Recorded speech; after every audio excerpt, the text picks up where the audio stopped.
You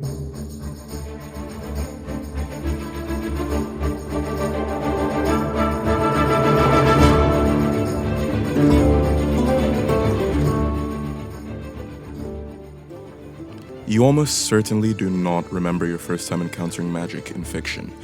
It's such a common concept that humans have been exploring for about as long as we've existed.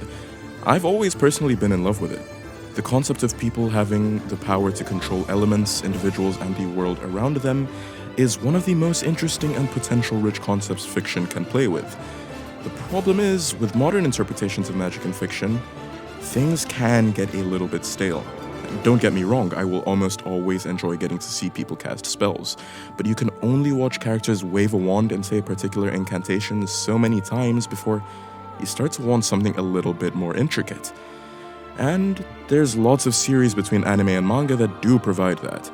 Depending on what you consider to be magic, we can even start talking about things like Hunter x Hunter's Nen or JoJo's Stans, but if you want to talk about pure, uncontestable magic, a manga I've talked about a bit before has, without a doubt, the most unique and enthralling take on the art of spellcraft I've seen in a very long time.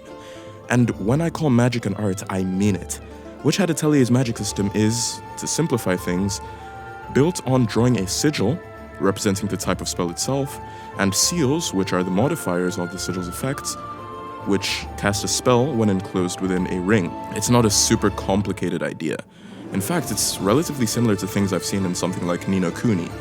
But Witch Hat Atelier's magic system truly shines in a couple of key ways. For starters, it is incredibly, and I mean incredibly, well thought out.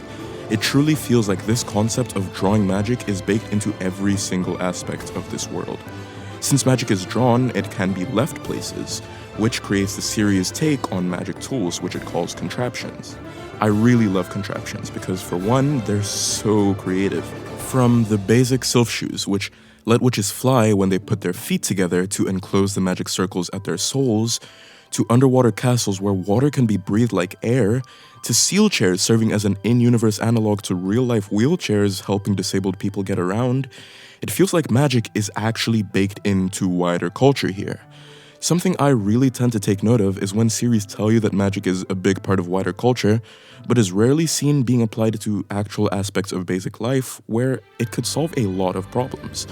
Witch Hat Atelier goes to painstaking detail to show the viewer that magic is integrated into every part of witch life, from cooking to basic comforts. And beyond that, incredible care is put into how witches go about casting their spells. Because closing the ring is what activates the spell, for combat situations, witches keep mostly completed spells in a palm-sized sketchpad so that they can cast on the fly. There are even scenes in which magic is cast on the ground by foot. It's magical and it's powerful, but it has limitations. And these limitations have workarounds that the witches had to find, as they would if it was a real craft in the real world. Because the magic system is built on drawing these symbols, bar the most basic, there generally aren't pre-made spells to yield specific results or solve specific problems. Our characters have to think up the spells to fit their current situations, and with each of them having their own personalities and even art styles, they come up with different solutions to each and every problem they are faced with. And what really stands out to me is getting to watch characters try to make their ideas real. Yeah, I could imagine drawing a spell that does just about anything, but to make it happen, I have to draw the right seals. And just like if I had an idea for an art piece in the real world, actually creating it is not always that simple. It's so obvious this manga was written by an artist because that artistic process of constant trial and error and endless improvement and room for improvement is all over Witch Hat Atelier's storytelling. It makes magic feel like more of a skill than a talent or a result of obtaining the best spells. To succeed as a witch in this world, you have to pick up a pen and draw. If you can't succeed in drawing your idea, you might get it commissioned, but otherwise, you're gonna have to keep trying until you can succeed in drawing your idea. I just think having magic as a system be a love letter to art in general is so fitting. I've seen Avatar's bending compared to a martial art more than a magic, and how that fits that story's world. Well, that's the exact same thing in Witch Hat Atelier with its magic. Even though they're casting spells, because of how much time is spent showing off the ideating and generating part of our witch's spellcasting, it truly feels more like an art, like a craft, than a magic. Its simplicity and clearly defined rules also give it enormous amounts of depth. For the first time in a long time, when there's a problem that needs solving by magic, I genuinely never have a clue how our characters are going to solve them, because I'm not the one drawing the spells, and I'm not the one with the artistic vision. And that's not a bad thing. Because the rules are clearly defined enough that if I really wanted to, I could sit down and draw the spells myself, and come up with my own solution to the problems our witches have to solve. I found this one person on Reddit who has a whole sketchbook full of seals that follow the series' actual rules, and they've just apparently been drawing them. They've apparently studied the system so intently that they may as well be a real witch themselves. And I think nothing's cooler than storytelling prompting people to do things in the real world.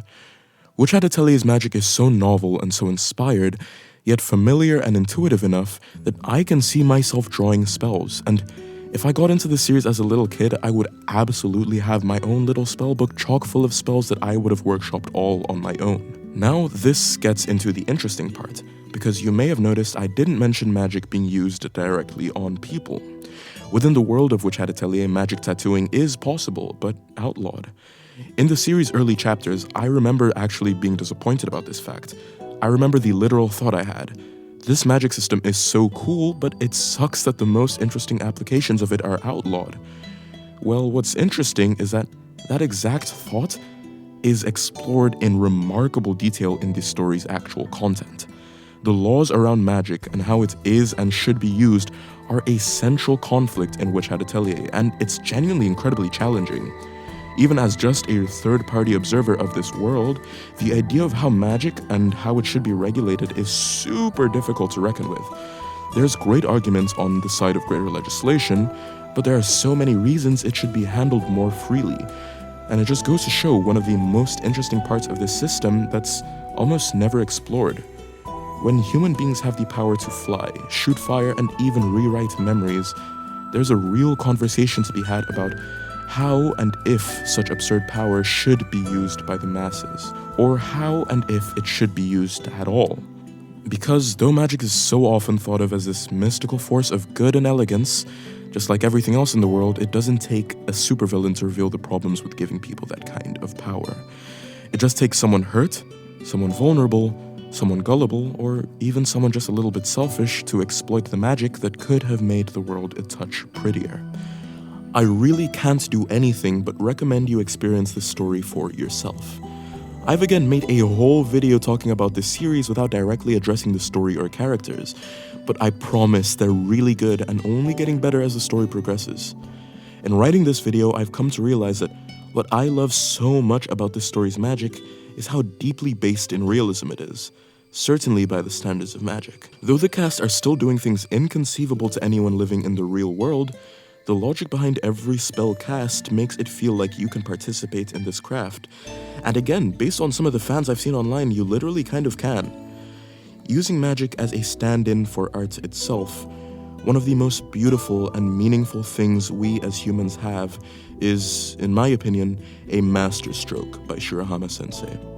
Call it corny to say, but in the real world, by sitting down with an idea and spending hours, days, months, ideating and trying and failing but refusing to stop drawing or writing or recording or whatever, even you and I can make magic. We may not be able to shoot fireballs, but art can, regardless, create joy, terror, tears, longing, heartache, and change the way very real people see the very real world we call home. At that point, how different is art from magic in reality? Thank you so much for watching, and you can change my very real life by subscribing. See ya.